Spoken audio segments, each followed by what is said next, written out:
नमस्कार दोस्तों, स्वागत है आपका हमारे YouTube चैनल पर, जहां हम आपको भविष्य की जानकारी और ज्योतिषीय मार्गदर्शन देते हैं, ताकि आप अपने जीवन में सही निर्णय ले सकें। आज का विषय बहुत ही खास है, खासकर उन लोगों के लिए जिनकी राशि है सिंह राशि। आज हम विस्तार से बात करेंगे 2025 में राहु केतु के राशि परिवर्तन के बारे में और यह गोचर सिंह राशि वालों के जीवन को कैसे प्रभावित करेगा।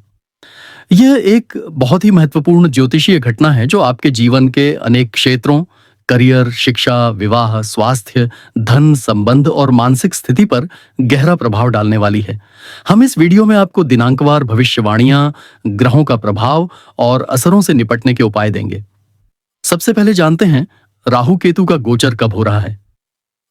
18 मई 2025 को राहु मेष राशि से निकलकर मीन राशि में प्रवेश करेगा और ठीक उसी दिन केतु तुला से कन्या राशि में जाएगा।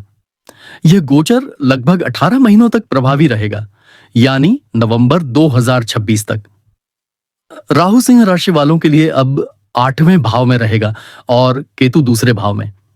इन दोनों भावों का संबंध जीवन की गहराई, रहस्य, आयु, अप्रत्याशित घटनाएं, वाणी, धन और पारिवारिक संबंधों से होता है।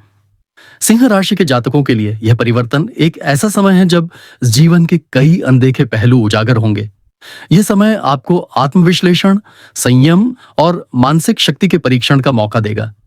आप जीवन में किस दिशा में जा रहे हैं, आपके अंदर कौन से डर छिपे हैं, आप अपने पारिवारिक और वित्तीय संबंधों को कैसे संभालते हैं, इन सब का उत्तर राहु और केतु आपको देंगे, परंतु उनके अपने रहस्यमय तरीके से।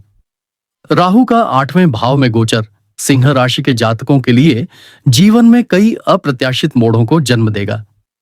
8वां भाव जीवन के अनजाने क्षेत्रों, गुप्त धन, दुर्घटनाओं, ऑपरेशन, बीमा, वसीयत और आध्यात्मिक जागरण से जुड़ा होता है।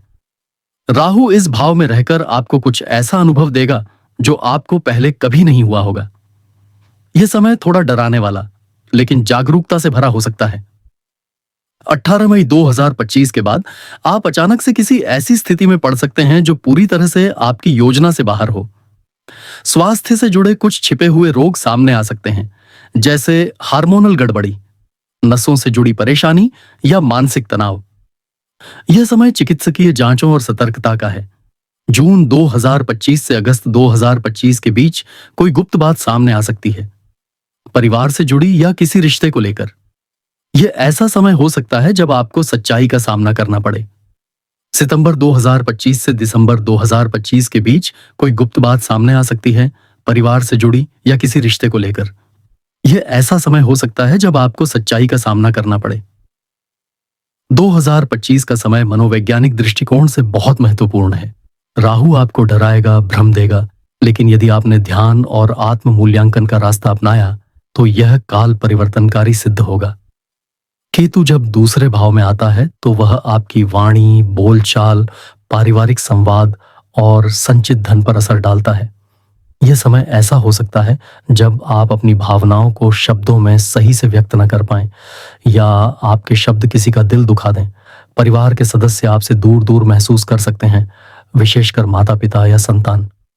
18 मई 2025 से जुलाई 2025 तक परिवार में किसी सदस्य से गलतफहमी हो सकती है, इसलिए अपनी भाषा और शब्दों को लेकर सजग रहें। क्रोध में आकर कुछ बोलना भारी पड़ सकता है। अगस्त से नवंबर 2025 के बीच पैतृक संपत्ति या बचत से जुड़े विवाद हो सकते हैं। निवेश करने से पहले पूरी जानकारी जरूर लें और सलाह के बिना बड़ा आर्थिक फैसला न लें। राहु और केतु के इस गोचर का सबसे महत्वपूर्ण प्रभाव आपके करियर पर पड़ेगा। 8वां भाव अक्सर ऐसे बदलावों को दर्शाता है जो अचानक होते हैं। नौकरी छूट जाना, ट्रांसफर या क्षेत्र बदल जाना। जून से सितंबर 2025 के बीच काम को लेकर अस्थिरता रह सकती है। अचानक बॉस से विवाद हो सकता है या काम का दबाव इतना बढ़ सकता है कि मानसिक थकान हो जाए। यह समय खुद को संतुलित रखने का है। अक्टूबर 2025 से जनवरी 2026 में आपको कोई गुप्त या रिसर्च से जुड़ा काम मिल सकता है जो आपके प्रोफेशनल जीवन में बदलाव लाएगा।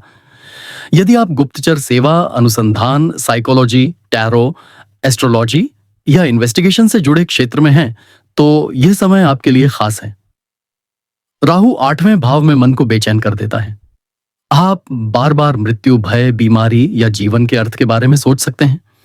यह समय भले ही मानसिक रूप से चुनौतीपूर्ण हो, लेकिन आध्यात्मिक दृष्टिकोण से यह आपके लिए वरदान साबित हो सकता है। सितंबर 2025 से मार्च 2026 के बीच ध्यान, योग, रेकी, प्राणायाम जैसी क्रियाएं करें। आप चाहें तो किसी गुरु से मार्गदर्शन लें। यह काल आपको भीतर से मजबूत बना सकता है। इस गोचर के दौरान आपके संबंधों में अस्थिरता आ सकती है, विशेषकर वैवाहिक जीवन में। राहु 8वें भाव में आपके और जीवन साथी के बीच गलतफहमियां बढ़ा सकता है। एक दूसरे से कुछ बातें छिपाना, शक करना या किसी गुप्त रिश्ते का खुलासा होना, ये सब संभावनाएं इस काल में बनी रहती हैं। नवंबर 2025 से फरवरी 2026 के बीच संयम बरतें और संवाद की प्रक्रिया को खुला रखें। जो लोग रिलेशनशिप में हैं, उनके लिए यह समय टेस्टिंग पीरियड जैसा हो सकता है। निर्णय सोच समझ कर लें। प्रभाव संतान के साथ संबंधों में दूरी ला सकता है। यदि संतान युवा है तो वह आपके साथ खुलकर बात नहीं करेगी। पढ़ाई करने वाले छात्रों के लिए एकाग्रता की समस्या हो सकती है। कई बार पढ़ाई में मन नहीं लगेगा या विषय में उलझन रहेगी। दिसंबर 2025 से मार्च 2026 के बीच छात्रों को विशेष ध्यान देने की जरूरत है। इस दौरान ध्यान की तकनीक, अनुशासन और डिजिटल डिटॉक्स मददगार साबित होंगे। राहु 8वें भाव में होने से अचानक चोट, दुर्घटना या ऑपरेशन की संभावना बनी रहती है। खासतौर पर जुलाई 2025 से अक्टूबर 2025 के बीच वाहन चलाते समय सावधानी रखें। अगर पहले से कोई बीमारी है तो उसका इलाज सही ढंग से करवाएं। केतु दूसरे भाव में दांत, गला, वाणी और पाचन से जुड़ी समस्या दे सकता है। खानपान संतुलित रखें और तली भुनी चीजों से परहेज करें। ग्रहों की अनुकूलता के लिए कुछ विशेष उपाय अपनाए जा सकते हैं। राहु के लिए हर शनिवार को ओम राम राहवे नमः मंत्र का जाप करें। नीले वस्त्र, सरसों का तेल और उड़द की दाल का दान करें। काले कुत्ते को रोटी खिलाएं। केतु के लिए मंगलवार को ओम कें केतवे नमः का जाप करें। कंबल, चंदन और सुगंधित वस्तुएं दान करें। नीम के पेड़ की सेवा करें। अन्य उपाय, शिवलिंग पर जल चढ़ाएं और महामृत्युंजय मंत्र का जाप करें। मां दुर्गा की उपासना करें। गायत्री मंत्र और हनुमान चालीसा का नियमित पाठ करें। सिंह राशि के जातकों के लिए यह राहु केतु गोचर एक ऐसा समय है जो आपको जीवन के उन पहलुओं से रूबरू कराएगा जिन्हें आपने अनदेखा कर रखा था। यह काल आपको गहराई में जाने, खुद को समझने और डर को मात देने का अवसर देगा। हालांकि यह काल कठिनाई भरा हो सकता है, लेकिन यदि आप सही दृष्टिकोण, अनुशासन और आत्मविश्लेषण के साथ आगे बढ़ें तो यह गोचर आपकी आत्मिक प्रगति का कारण भी बन सकता है। दोस्तों, अगर आपको यह वीडियो स्क्रिप्ट पसंद आई हो तो इसे लाइक करें, शेयर करें और हमारे चैनल को जरूर सब्सक्राइब करें, ताकि हम आपको हर राशि के लिए ऐसी ही सटीक और गहराई से भरी जानकारी देते रहें। नीचे कमेंट में बताइए कि अगला वीडियो आप किस राशि पर देखना चाहेंगे। आपका दिन शुभ हो। जय ज्योतिष, जय ज्ञान।